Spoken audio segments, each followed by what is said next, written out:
ஜனாதிபதி கவர்னருக்கு எதிராக மாநில அரசுகள் வழக்கு தொடர முடியாது. மசோதாக்களுக்கு ஒப்புதல் தரும் விவகாரத்தில் சுப்ரீம் கோர்ட்டில் மத்திய அரசு வாதம். கவர்னரும் ஜனாதிபதியும் வெறும் பெயரளவில் தலைமையை கொண்டவர்களை தவிர அவர்களுக்கென தனி விருப்புரிமை இருக்க முடியாது. மாநிலத்தின் கவர்னரும் முதலமைச்சரும் ஒரு உரையில் உள்ள இருமுனை கத்திகளாக இருக்கக்கூடாது.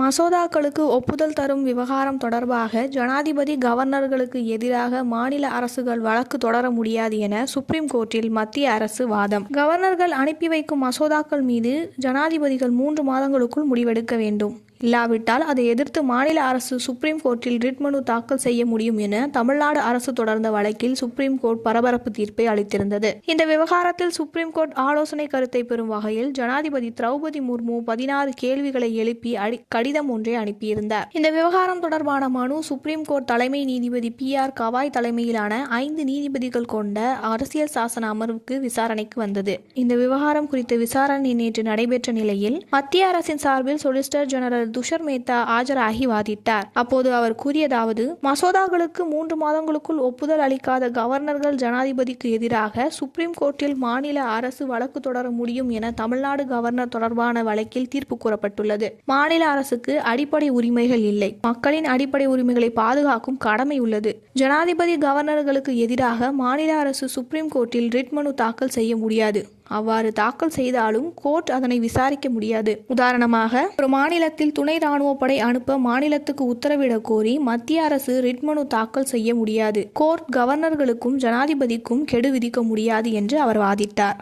அப்போது தலைமை நீதிபதி தமிழ்நாடு கவர்னர் வழக்கில் சுப்ரீம் கோர்ட் 2 நீதிபதிகள் கூறிய தீர்ப்பு குறித்து எக்கருத்தையும் தெரிவிக்க மாட்டோம். மசோதாக்களை 6 மாதங்கள் கிடப்பில் போட்டு வைத்திருக்க கவர்னரால் முடியாது. நிலுவை மசோதாக்கள் குறித்து சுப்ரீம் கோர்ட் 10 ஆண்டுகள் முடிவு எடுக்காமல் இருந்து ஜனாதிபதிக்கு உத்தரவு பிறப்பித்தால் சரியாகுமா என்று குறிப்பிட்டார். இதையடுத்து தமிழ்நாடு அரசின் சார்பில் மூத்த வக்கீல் அபிஷேக் மனு சிவிங்கி வாதாடினார். அப்போது அவர் நாடாளுமன்ற சட்டமன்ற ஆட்சி முறையில் ஜனாதிபதியும் கவர்னரும் பெரும்பாலான நேரங்களில் அமைச்சரவையின் ஆலோசனைப்படி செயலாற்ற வேண்டும். இந்த 2 பதவிகளும் வெறும் பெயரளவில் தான் தலைமையை கொண்டவை. இவர்களுக்கென தனி விருப்புரிமை இருக்க முடியாது. மாநிலத்தின் கவர்னர் அரசுக்கு நண்பராகவும் வழிகாட்டியாகவும் இருக்க வேண்டும். ஒரு மாநிலத்தின் கவர்னரும் முதலமைச்சரும் ஒரு உரையில் உள்ள இருமுனை கத்திகளாக இருக்கக்கூடாது. மாநில அரசின் செயல்பாடுகளுக்கு உதவ வேண்டுமே தவிர முட்டுக்கட்டை போடக்கூடாது.